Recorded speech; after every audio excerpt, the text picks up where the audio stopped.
Wow. Boy, these guys are sort of inactive right now. Seems like the mood right now, it seems like the jig is the answer, that really slow drop speed. It's got to sit in their strike zone for a long period of time.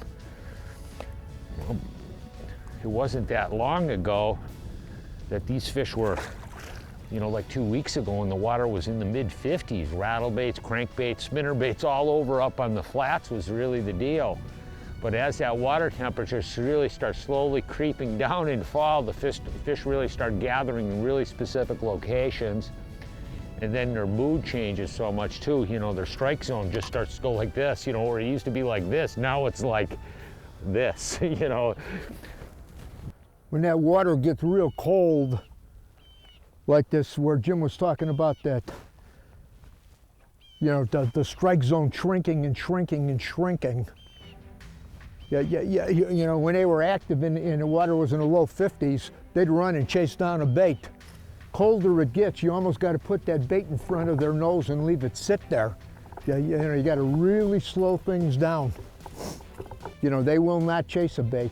Long time with a jerk bait or a smaller, lighter jig, you know, that just kind of sits there. We're sitting on quite a few fish. You got one jerking on there? Yeah, first cast. How do you like that? I like it. I went to a... You weren't getting those. Oh, what a big gal. That's a big hog, boy. Yeah, we weren't getting those jerk baits deep enough with the bait casting rod. I went to a spinning rod with 832 braid, 8-pound test. Big gal. With just little fluorocarbon leader, in that way you can get the bait a lot deeper, and it didn't take long. That goes to show you, you know, you think that, you know, how much line can make a difference, but it can make a dramatic difference on how and where the bait is moving in the water column. Boy, she just lunched it. There we go. There you go. There you go. Beautiful bass, though. Look at that. There we go. Ooh. You know, when you look at jerk baits, they come in a variety of different styles. And one thing that's really vitally important when you select the jerk baits based on the time of the year is how the bait moves in the water. This particular bait is a shadow wrap deep, and this is actually a slow sinking bait. You have an X-Wrap that's a suspending bait. They make a shadow wrap shad, that's a floating bait. And the interesting thing is, at specific times of the year, individual baits have really specific strengths. And right now, when you look at what we're doing here, because it's really pretty deep, we're trying to catch these bass out of anywhere between 10 and as deep as, you know, 15 foot of water. With this slow sinking bait, you know, you make a really long cast. I'm gonna let this bait sink down 10 to 12 count and slowly start fishing that bait in. Now, obviously, if I was fishing a suspending bait or a floating bait, I could never get that bait to that depth of water.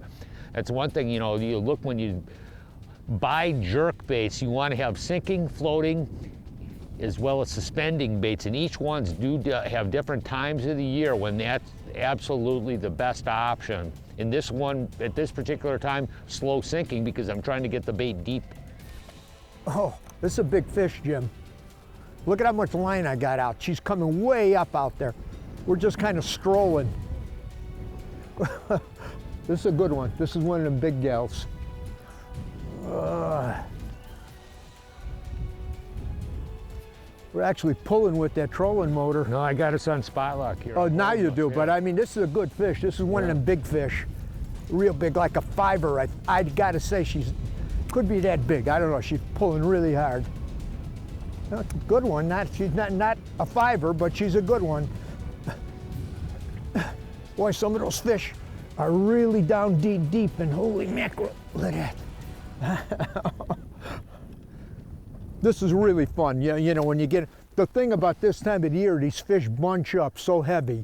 Yeah, you know, they start getting together in big schools, and they'll stay that way. This is the magic temperature, around 45, 46, where they bunch up so good.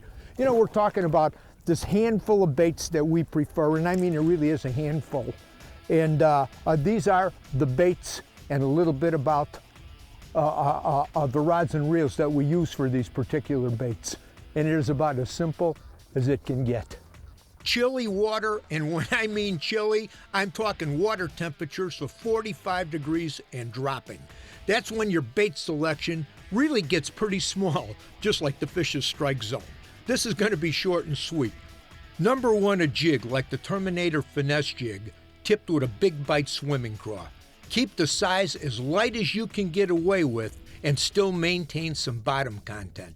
Drop speed is critical at this time frame. Number two, the Rapala Shadow Rap, deep or shallow. It all depends on the depth of the fish. The big thing is you want the jerk bait shape with a slow sink. The Shadow Rap is a one of a kind. You can count the bait down, get it to the depth, and make it dance in place, and that's what triggers the bites. Number three, a VMC spin shot and big bite shaky squirrel. This bait is so effective because of its efficiency. You can fish it right on the spot, and that subtle plastic stays right in the strike zone. Now with all of these presentations, you can fish with a bait casting or a spinning rod, whatever you're most comfortable with. Jim is primarily fishing with a 7-foot 1-inch St. Croix Legend Tournament Series and a 2500 Daiwa Ballistic with 8-pound test Suffix 832. It's a white braid and he's got a 10-pound floral leader. The white line allows you to line watch for those delicate bites. I'm fishing with a St. Croix Legend Elite 6-foot 10-inch rod with a 6.3 Daiwa Tatula reel and 10-pound Suffix fluorocarbon. Whichever you decide to fish with, you ain't gonna go wrong. I don't know, it just started sliding downstream here. I don't know, I don't think he's a biggie. Huh. They grow up when they're getting near you. Yeah, that's the interesting thing is right now we're sort of slipping downstream. Actually, it's almost controlled drifting with the trolling motor, and we just threw the jerk baits out in back of the boat and just started slowly blowing with the wind under a controlled drift, and just to get the baits out there and move along really slowly. It's one way that you can present a jerk bait that can really be pretty hot technique at times, particularly to get the baits into deeper water. You know what I mean? Where you can get these baits. That's one thing. It wasn't that long ago, before these sinking baits came, you know, jerk baits only were really effective to, you know, 8-10 foot of water. You know, if you had really super clear water when the fish were really hot and active. But now you can take these baits, and we actually, Al and I, we've actually pounded big smallmouths out of 14, 15 foot of water. You know, slip drifting like we're doing here is something we've done for walleyes, you know, for many years. Jimmy's Lund here, Jimmy's bass boat, Lund bass boat, we're about 18 feet apart. The boat is much longer than that. He's holding the tip of the boat in about 11, 12. I'm back here sometimes in 14 to 16.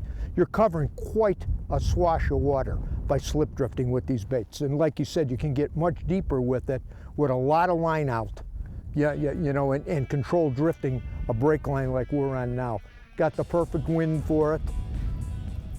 Walleye tricks for bass fishermen.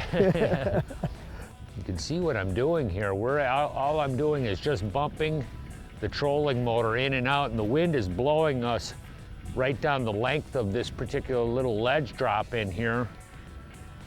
And it actually goes from like 5 foot down to like 10 foot, and there's a little like a extension before it actually starts rolling off into 12, 14 foot of water.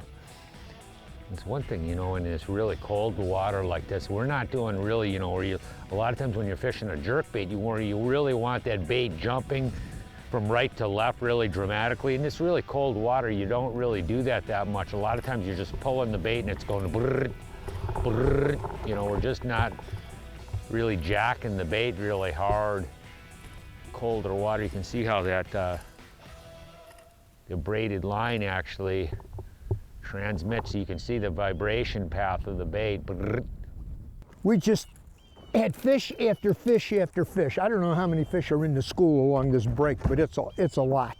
I'm gonna motor back up, Jim, to that tighter pocket. This break that we're on, this drop off, goes in like this, and it comes into that hill area with all those rocks. This time of the year, one of the types of spots that we look for a lot are deep drop-offs that are like funneled in, particularly if rock are down on a slide in these natural lakes. You can catch fish in a few other areas, but that kind of spot is always a mainstay.